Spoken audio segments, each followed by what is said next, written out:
નમસ્કાર મિત્રો Gujarat police કોન્સ્ટેબલના call letter છે એ ડાઉનલોડ થવાના શરૂ થઈ ગયેલા છે।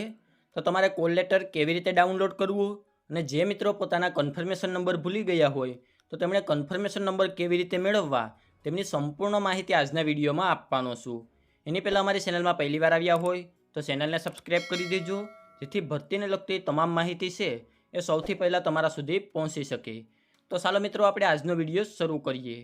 તો મિત્રો ગુજરાત પોલીસ કોન્સ્ટેબલનું કોલ લેટર ડાઉનલોડ કરવા માટે છે એ સૌપ્રથમ તો તમારે ઓજસ ગુજરાતની વેબસાઇટ ઉપર જવાનું રહેશે, જેમની લિંક વિડીયોના ડિસ્ક્રિપ્શનમાં પણ આપેલી છે।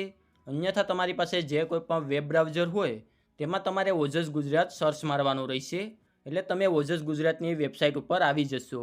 અહીંયા એક સાથે ઘણા બધા મિત્રો કોલ લેટર ડાઉનલોડ કરતા હશે તો વેબસાઇટ છે એ થોડીક ડાઉન રહેશે, એટલે જો તમારું કોલ લેટર ડાઉનલોડ ના થાય તો તમારે થોડા સમય પછી ટ્રાય કરતી રહેવી। તો અહીંયા તમે હોમ પેજ ઉપર આવશો તો ત્યાં તમને કોલ લેટર અને પ્રિફરન્સનું એક ઓપ્શન જોવા મળશે, તેના ઉપર તમારે ક્લિક કરવાનું રહેશે। તો ત્યાં તમને બીજા બે ઓપ્શન જોવા મળશે, પ્રિલિમિનરી એક્ઝામ કોલ લેટર અને સેકન્ડરી એક્ઝામ કોલ લેટર। તો અહીંયા તમારે સેકન્ડરી એક્ઝામ કોલ લેટર છે તેના ઉપર ક્લિક કરવાનું રહેશે। તેના ઉપર ક્લિક કરશો એટલે કોલ લેટર ડાઉનલોડ કરવાનું મેઇન પેજ છે તેના ઉપર તમે પહોંચી જશો। તો સૌપ્રથમ તો તમારે અહીંયા સિલેક્ટ જોબ ઉપર ક્લિક કરી અને ગુજરાત પોલીસવાળું જે ઓપ્શન છે તે અહીંયાથી સિલેક્ટ કરી લેવાનું રહેશે। ત્યારબાદ કન્ફર્મેશન નંબર, તમે જ્યારે ફોર્મ ભર્યું હોય ત્યારે તમને 8 ડિજિટના કન્ફર્મેશન નંબર મળ્યા હશે, તે તમારે અહીંયા એન્ટર કરવાના રહેશે। ત્યારબાદ તમારી ડેટ ઓફ બર્થ નાખવાની છે અને નીચે જે કેપ્ચર કોડ આપેલો છે તે નાખી અને ઓકે ઉપર ક્લિક કરવાનું રહેશે। તો અહીંયા તમે ઓકે ઉપર ક્લિક કરશો એટલે તમારી સામે તમારું કોલ લેટર ઓપન થઈ જશે અને ત્યાંથી તમારે તેને ડાઉનલોડ કરી લેવાનું રહેશે।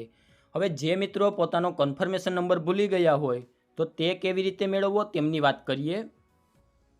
તો તેમના માટે તેમણે કોલ લેટર ડાઉનલોડ કરવાનું જે પેજ છે તેમાં સાવ નીચેની તરફ જતું રહેવાનું છે।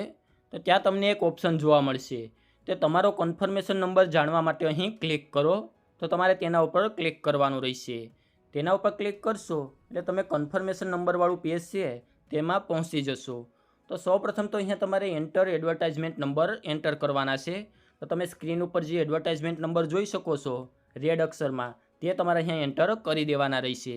ત્યારબાદ તમારા મોબાઈલ નંબર અને ડેટ ઓફ બર્થ નાખી અને ગેટ કન્ફર્મેશન નંબર ઉપર ક્લિક કરવાનું રહેશે, એટલે તમારા મોબાઈલમાં એક ઓટીપી આવશે અને તે ઓટીપી તમે નાખશો એટલે તમારા કન્ફર્મેશન નંબર તમને મળી જશે।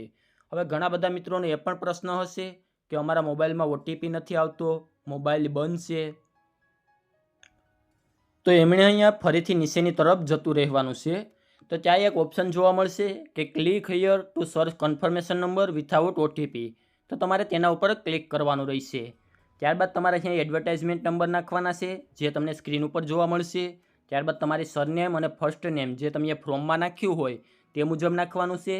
ત્યારબાદ તમારા મોબાઈલ નંબર અને ડેટ ઓફ બર્થ નાખી અને ગેટ કન્ફર્મેશન નંબર ઉપર તમારે ક્લિક કરવાના રહેશે, એટલે તમારી સામે તમારો કન્ફર્મેશન નંબર આવી જશે। તો તેની મદદથી તમારે કોલ લેટર ડાઉનલોડ કરી લેવાનું રહેશે। જો કોલ લેટર ડાઉનલોડ કરવાને લગતો બીજો કોઈ પ્રશ્ન હોય તો નીચે કોમેન્ટ બોક્સમાં જણાવી દેજો, ત્યાં તેમનો જવાબ આપી દઈશું। અને આજના વિડીયોમાં આપવામાં આવેલી માહિતી સારી લાગી હોય તો વિડીયોને લાઇક કરી દેજો અને અમારી ચેનલમાં પહેલીવાર આવ્યા હોય તો ચેનલને સબસ્ક્રાઈબ કરી દેજો, જેથી ભરતીને લગતી તમામ માહિતી છે એ સૌથી પહેલાં તમારા સુધી પહોંચી શકે।